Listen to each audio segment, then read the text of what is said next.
여러분 안녕하십니까. 저는 김동명 예비역 대령입니다. 오는 10월 3일은 독일이 통일된 지 30주년 되는 해입니다. 그래서 이와 관련해서 저는 지금 독일 통일의 교훈과 그리고 한반도 통일 방안에 대해서 특강을 이어가고 있습니다.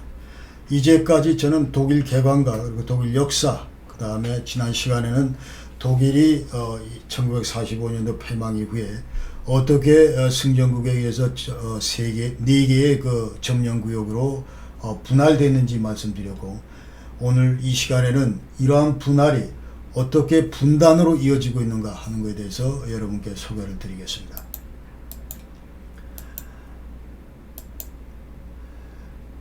자, 지도에서 보시다시피 지금 현재 동구 진영인데 온통 빨갛게 물들었습니다. 1938년부터 48년까지 이 동구권은 소련에 합병당하거나 아니면은 이제 위성국가로 전부 전락을 했습니다. 자, 이게 38년도 그 소련의 그 국경선인데, 그 좌측에 있던 이제 이런 빨간 나라들이 전부 소련에 합병됐다는 얘기예요. 그러니까 맨 위에 있는 그 발틱 3국은 1940년도에 소련에 합병됐습니다. 이것은 1939년 체결된 히틀러 스탈린 그 팍트의 결과인데, 근데 이제 히틀러는 폴란드를 치고, 그 다음에 스탈린은 이 발틱 3국을 먹는 거를 이제 두 정상이 합의를 한 것이죠. 그 밑에 있는 벨라루스하고 우크라이나, 이 두 나라는 1922년도 소련 연방이 출범할 때 이미 그 편입이 돼서 합병이 됐다는 얘기고, 그 다음에 맨 밑에 있는 몰도바는 1940년도에 소련 영토가 됐습니다. 그 앞에 있는 나라들은, 이제 분홍색 이 국가들은 45년부터 48년 사이에 모두 다 공산당이 집권을 했어요. 공산당이 집권을 하고, 그러면서 소련을 이제 그 국가 그 모델 삼아서 모든 체제를 이제 소련처럼 바꿔 나갔다는 것입니다. 동독, 폴란드, 체코슬로바키아, 헝가리, 유고슬라비아, 알바니아, 불가리아, 루마니아, 이런 나라들이 이제 전부 공산국가로서 소련의 그 위성국가로 전락했다, 이런 말씀을 드리고, 그 다음에 드디어 이제 동서냉전이 격화되기 시작합니다. 그러니까 루즈벨트 사망 이후에 이제 안티 히틀러 코알리션, 그 당시 영국, 미국, 소련 이 이제 코알리션 연합체제는, 동맹체제는 이제 붕괴가 됐고, 그리고 루즈벨트 당시 이제 부통령이던 그 트루먼이 대통령이 되면서 어떤 형태로든 공산주의 확산을 방지를 위해서 서구 진영을 좀 도와야 되겠다. 이것이 바로 이제 트루먼 닥트린입니다. 그래서 이 근저에는 경제적으로 우리가 빈곤하다 보면 이것이 이제 공산주의가 확장될 수 있는 그런 기회를 준다, 그렇게 이제 생각을 하고 서구 진영을 이제 경제적으로, 군사적으로 이제 강화시키도록 노력하는 것이죠. 이게 바로 이제 마샬 플랜입니다.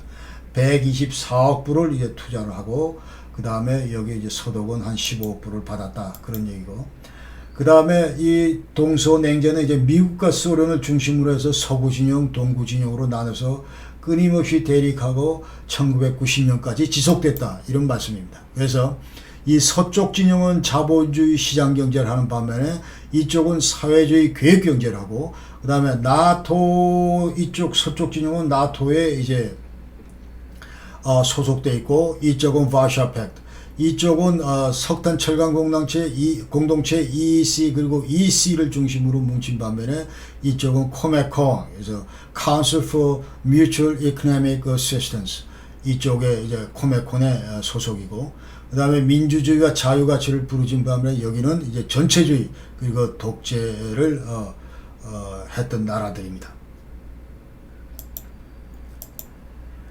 이런 와중에 동서냉전이 이렇게 격화되고 진행되는 와중에 자연스럽게 네등분됐던 이 4개 지역의 분할됐던 이런 그 4개 점령 구역이 자연스럽게 이제 2개의 그 지역으로 바뀌게 됩니다. 그래서 영국과 미국이 이제 점령 구역을 합치게 됩니다. 47년도 1월 1일부로.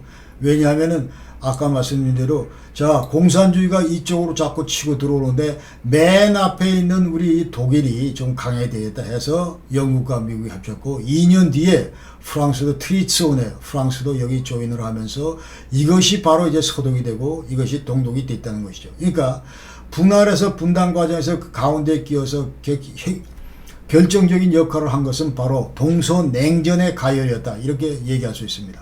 이 서독은 1949년도 5월 24일 날 이제 건국이 됐고 그러면서 의회 민주주의 이제 최초 수상은 콘라드 아데나워 수상이고 사회적 시장 경제를 정착시키고 이분이 얘기하던 웨스트빈둥 폴리티 친서방 정책입니다. 친서방 정책. 그러니까 이제 안보는 미국을 중심으로 한 나토에 의존을 하고 그다음에 경제는 이제 유럽 국가들 내에서 서로 협력한다는 그런 뜻이고 그다음에 동독도 마찬가지로 49년 10월 7일 날 이제 건국을 했는데 철저히 이 동독은 소련을 이제 국가 형태의 모델로 삼아서 발전을 시켰다. 그러니까 공산 국가를 건국을 한 것이죠. 그래서 walter 울브리히트가 그 사통당, 사회주의 통일당, 소циалистische Einheitspartei Deutschland, SED의 그 제일 서기장이고, 그 다음에 소련 모델로 KGB와 유사한 슈타츠히하이트 슈타지를 이제 창설을 해서 동독 주민들을 끊임없이 감시 감독한 그런 그 정보기구를 만들었다는 거고, 얘기대로 사회주의 계획경제를 한 나라고 또 토지 개혁을 시행을 했고, 그리고 모든 업체들을 이제 국영화했습니다. 그래서 동서냉전이 격화되면서 이제 서방 측은 서독을 최초에는 분단 직후, 45년 패망 직후에는 비군사화 한다고 그랬는데, 이 비군사화가 아니고 서독 그 재무장을 서두르게 됩니다.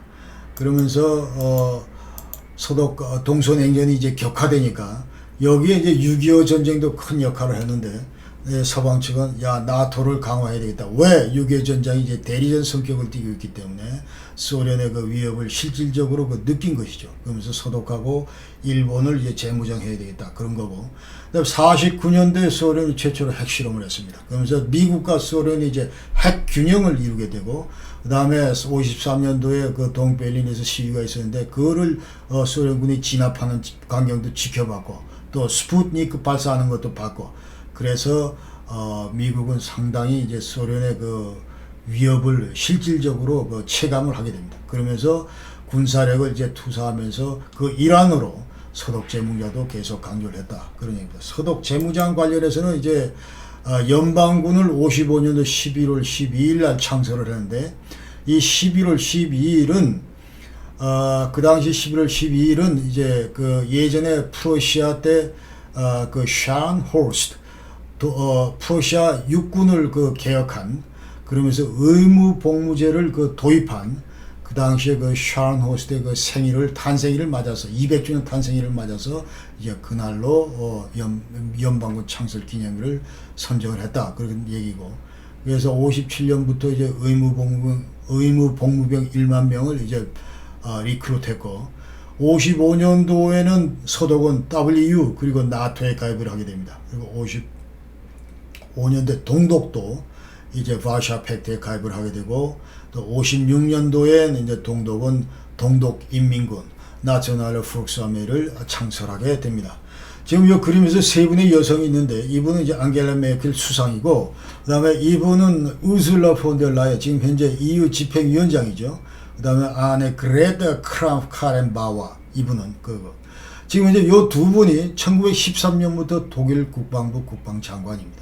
그러니까 19년까지는 이분이 했고, 그 다음에 1년 전부터는 이분이 지금 장관이고, 이분은 지금 집권당 CDU 그게 지금 당수로도 있어요. 아마 조만간 내놓고 이제 할 텐데. 그래서 이분이 다음 만약에 이제 수상 캔디데이트 총선에서 이제 만약 안 나온다고 하면은 이분이 그 바톤을 받을 가능성이 크다. 그렇게 보는 것이죠. 그 다음에 점령 기간 동안에 있은 그 사건 중에 하나가 바로 베를린 블로케이드인데, 이것은 뭐냐면은 이제 47년대 마샬 플랜을 발표를 하고 이거를 이제 효과적으로 우리가 이행하기 위해서는 서독하고 서베를린을 이제 화폐 계획을 단행해야 되겠다. 이게 서방 측 얘기고. 그래서 3일 뒤에 소련은 이제 뭐라고 응답을 하냐면 전 베를린 지역, 동베를린, 서베를린, 이 전 베를린 지역에 이제 화폐 계획을 지 나름대로 하겠다는 거예요. 이게 서방 측은 당연히 야 서베를린은 이게 우리 땅이기 때문에 우리 관할 구역이기 때문에 효력이 없다. 이러니까 이제 소련은 뭘 그럴까 하면서 이제 10개월 동안 이 서베를린을 모든 서베를린으로 이어지는 그 육로와 수로 이거를 전부 봉쇄하게 됩니다. 그래서 이 서베를린 주민들을 위한 그 생필품 이런 것들을 전부 이 비행기를 통해서 이제 공수를 했다. 그런 얘기고. 53년도에는 이제 노동자 봉기가 있었는데 이것이 이제 전 국민 봉기로 정치적 봉기로 비화가 되는 사건이 있습니다. 그래서 그 당시에 그 동독 주민들이 이제 동독 정부를 상대로 아니면 그 소련 점령국을 상대로 이제 폭동을 일으킨 것이죠. 폭동을 일으키면서 그 당시에 이제 주장했던 그 캐치프레이즈가 지금 현재 독일 국가에서 얘기하는 세 가지 같이 Einigkeit, Recht und Freiheit. 그래서 요거를 지금 강조를 했기 때문에 통일과 법과 자유를 강조를 했다는 것이죠. 그래서 90년 전까지 90년 10월 3일 날 통일이 했는데 이 통일되기 전까지는 서독 정부는 이날을 6월 17일을 독일 통일의 날로 Deutsche Einheit, Tag der Deutschen Einheit, 독일 통일의 날로 삼았다. 그렇게 법정 공휴일로 삼았다. 그런 말씀 드리고. 그 다음에 우선 이제 내독 국경인데 분단 당시에 이제 요 국경이 이런 식으로 이제 쭉 연결이 되는데 이것이 이제 한 1,400km 됩니다. 그렇죠? 그 다음에 동독 지역 내에 이제 서베를린도 둘러싸는데 요 베를린 장벽은 160km가 되고 그래서 통일 이후에 이와 같은 그 내독 국경선을 따라서 지금 그레이너스반트에서 이 자연 보호 구역을 이제 만들어 놨어요. 50m, 100m, 200m 폭으로 자연 보호 구역을 이제 설정해 놨고 여기는 600종의 그 희귀 생물과 동물들이 서식한다고 합니다. 그리고 여러 개의 그 관광 지역도 이제 만들어 놨고 그래서 영상에서 보면 저 항공 사진으로 보면 이런 모습이다. 이런 모습이고 앞으로 우리가 이제 통일 이후에 우리 한반도도 DMZ의 어떤 자연 보호 구역으로 삼을 필요가 있고 여기서 앞으로 우리도 많은 그 벤치마킹을 할 그런 계기가 될 것으로 믿습니다. 국경선의 그 철조망들은 어떤 식으로 되어 있었는가? 이게 50년대는 이렇게 느슨해서 동독 주민들이 수시로 서독 지역으로 탈출을 했습니다. 그러다 보니까 이제 그 당시에 이제 그 울브리히트가 야 안 되겠다 이러다 우리 애들 다 놓치겠다 해서 자 이 철조망을 좀 더 높이 올려라 단단하게 올려라 해서 이런 식으로 이제 올렸던 거고 그리고 62년도에는 다시 좀 더 견고한 그런 철조망으로 내독 국경선을 이렇게 차단시키고 무장을 했습니다. 또 베를린 장벽은 61년 8월 13일 날 이제 이렇게 베를린 장벽을 설치하게 되는데 그 이면에는 그러니까 아까 52년도에 이제 내독 국경선 장벽을 튼튼하게 하니까 그쪽을 통해서 이제 서독으로 탈출을 못하고 동독 주민들이 이제 이 동베를린으로 건너와서 동베를린에서 서베를린까지는 그 당시엔 왕래가 자유로웠습니다.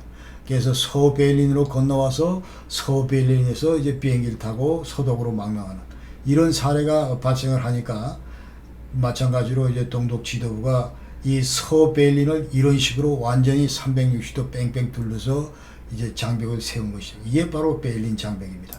그래서 89년 11월 9일까지 무너지기 직전까지 이런 형태를 띠고 있었다는 것이죠. 그러니까 이쪽이 동베를린 지역인데 동베를린 주민이 예컨대 서베를린으로 탈출을 원할 경우에 이 밑으로 땅굴을 파서 가든지 아니면 저 위에서 풍선을 타고 날르든지 아니면 자동차를 건물소를 통과하든지 뭐 이런 식으로 자유를 찾아 이제 망명했다. 이런 그 기록들이 지금 현재 체크포인트 찰리 그 베를린의 그 뮤지엄에 다 나와 있습니다. 그 다음에 11월 9일날 89년 11월 9일날 베를린 장벽이 이처럼 이제 무너져서 전부 베를린 주민들이 환호하고 있는 모습이고 그래서 베를린 장벽 관련해서는 이제 여기 호네카 그 당시에 이제 사통당 그 제일 서기장 공산당 서기장이죠. 이 양반은 뭐라고 그러냐면은 무너지기 바로 10개월 전에 베를린 마워 블라이브 노 훈덧 야레. 그래서 이 사람이 이제 스피치에서는 50년 내지 100년 동안 앞으로 계속 더 지속된다. 왜? 이 벽이 강도들로부터 우리 동독 공화국을 수호할 수 있는 유일한 수단이기 때문에 그렇다. 이 강도들은 누구냐면 이제 서독을 의미합니다. 그러면서 이제 동서독 간의 이제 그 환율, 그 이제 화폐를 바꿀 때 1대 7로 그 당시에 공식적으로 바꿨는데 1대 6, 1대 8, 1대 7로 이렇게 바꿨는데 그게 이제 못마땅하다는 것이죠. 그러니까 강도 짓을 하는 서독이 1대 뭐 한 1, 2 정도로 바꾸면 딱 맞는데 왜 1대 7로 바꾸냐? 서독 1마르크가 동독 7마르크다. 이제 그런 뜻인데. 그러니까 그 뭐냐면은 우리 동독은 지금 사회주의 계획경제를 하고 모든 의식주를 지금 국가가 서벤션을 한다는 거예요. 지원을 한다는 거예요. 그렇기 때문에 너희들은 지금 이런 우리 국가 지원은 날로 먹고 시작한다는 것이죠. 그러니까 강도라는 거예요. 그래서 그 당시에 이제 그 종교 지도자들은 웃기는 소리다. 이 장벽 자체가 너는 지금 서독 강도들로부터 지키는 공화국 수호하는 수단이라고 얘기를 했지만은 우리가 볼 때는 이거는 지금 너희 사통당 지도부 너희 강도들을 보호하는 수단이다. 그렇게 종교 지도자는 얘기합니다. 그리고 이제 분단 당시에 유명한 정치인 두 분을 소개할 때도 한 분은 이제 아데나우입니다. 서독 재건을 1등 공신이고 이제 독일 재건의 아버지죠. 이 콘라드 아데나워 수상이고 이분은 아까 얘기대로 웨스민든 폴리틱 대 슈타게. 그래서 우선 국력이 강력해야 우리가 동독을 압도할 수 있다. 그런 얘기입니다. 그러면서 이분은 이제 할슈타인 독트린도 얘기를 하고, 그러니까 공산주의 하는 국가하고는 우리가 절대로 이제 무슨 뭐 외교 관계를 맺지 않는다. 그런 얘기고, 그리고 끊임없이 국제사회를 상대로 그 나치 범죄에 대해서 사과를 했고 사회적 시장 경제를 구축했습니다. 라인분더, 라인강의 기적을, 그러니까 50년도에 약 한 연간 10% 이상의 그 경제 성장을 구가했던 그것이 바로 이제 사회적 시장 경제의 덕택이다. 이렇게 얘기를 할 수가 있는데, 우리가 라인분더를 얘기하면서 한강의 기적을 얘기를 하고 있는데, 우리가 여기서 하나 놓치고 있는 것은 코레아 붐이라는 그런 그 사실을 지금 우리 한국 국민들이 모르고 있습니다. 그게 뭐냐면은 독일의 라인분더, 라인강의 기적 이면에는 우리 한국도 간접적으로 기여를 했다는 것이죠. 코레아 붐이라고 하는데, 코레아 붐이 뭐냐? 우리가 6.25가 나고 나서 이제 많은 그 우리가 전쟁 물자를 필요로 하고, 이러한 전쟁 물자는 일본을 통해서 아니면 유럽을 통해서 전부 공급이 됐습니다. 근데 유럽 내에서도 그 당시 독일은 이제 모든 그 방산 시설이나 이런 것들이 다 셧다운 되기 때문에 어렵고, 그래서 그 역할을 한 나라가 바로 그 프랑스입니다. 프랑스. 그래서 프랑스는 지금 한국의 전쟁 물자 그 생산하는데 여념이 없었어요. 그러다 보니까 국내 그 소비자 생산을 등한시할 수밖에 없어. 여력이 안 되니까. 그래서 그 미흡한 부분을 누가 커버했냐면 서독이 커버한 거예요. 그러니까 서독의 소비자 생산, 이게 엄청나게 지금 요구가 많아지고, 이것이 이제 서독의 그 라인분더, 라인강의 기적으로 이어졌다는 거예요. 그러니까 우리 한국 6.25 전쟁이 서독의 그 라인분더에 간접적으로 기여를 했다. 이런 얘기를 객관적으로 할 수가 있습니다.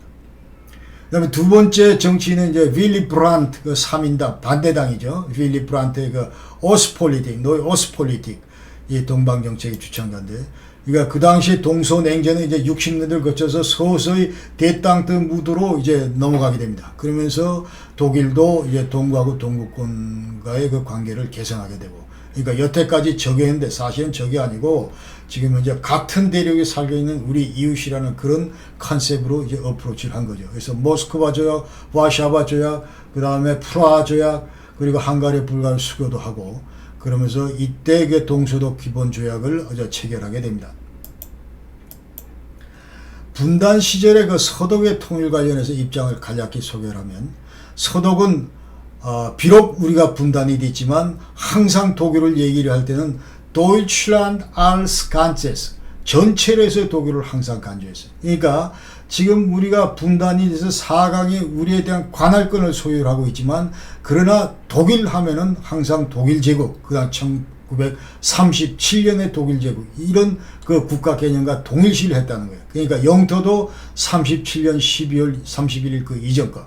그 다음에 독일인이라고 규정하는 것도 독일 제국 그 당시 1937년도에 거주하던 그 국적 소유자를 전부 독일인이라고 한다는 거죠. 그러니까 여기에 따르면 이제 동독인들도 독일인이고, 그러니까 추방남이나 배우자, 손자들 할 것 없이 전부 다 독일인이다. 그런 얘기예요.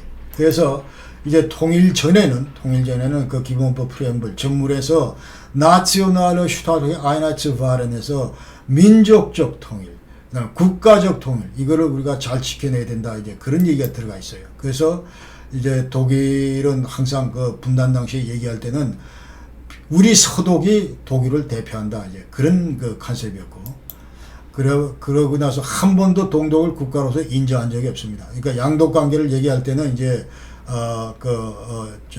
기본합의서 체결 이후에는 민족 내부의 그 특수 관계다.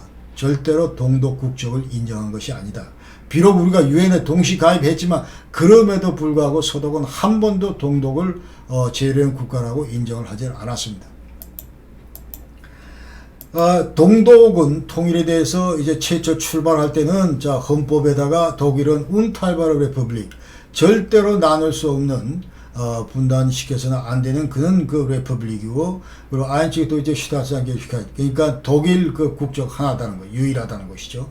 그러면서 이제 57년도 58년도에는 국가연합의 통일 방안을 제시했습니다. 전 독일 의회를 구성하고 동서독이 이제 하나의 국가연합 형태로다. 컨페더레이션으로 가자. 이제 이런 그 제의를 했는데, 근데 68년부터 이제 동독 지도부는 가만 보니까 지금 국제사회적으로 계속 국력이 밀리고 도대체가 서독하고 경쟁이 안 되고 이제 초라해지고 있는 독일의 모습을 보게 됩니다. 그러면서 이제 체제 유지에 급급하게 되고, 그러면서 그때부터 하는 얘기는 자 독일 제국 이거 45년에 이미 끝난 거고, 자 히틀러 이건 우리하고 전혀 무관하고, 그렇기 때문에 국제사회로 동독은 전혀 손해배상 책임이 이게 없다. 이런 식의 이제 얘기를 하면서 현실적으로 어떻게 하면 동독을 국제법적으로 인정받는 그런 그 서브젝트가 될 수 있는가, 거기에 대해서 이제 그 신경을 썼다는 것이죠. 그러면서 나온 이론이 바로 Zwei-Staaten Theory, 두 개의 국가론이라는 거.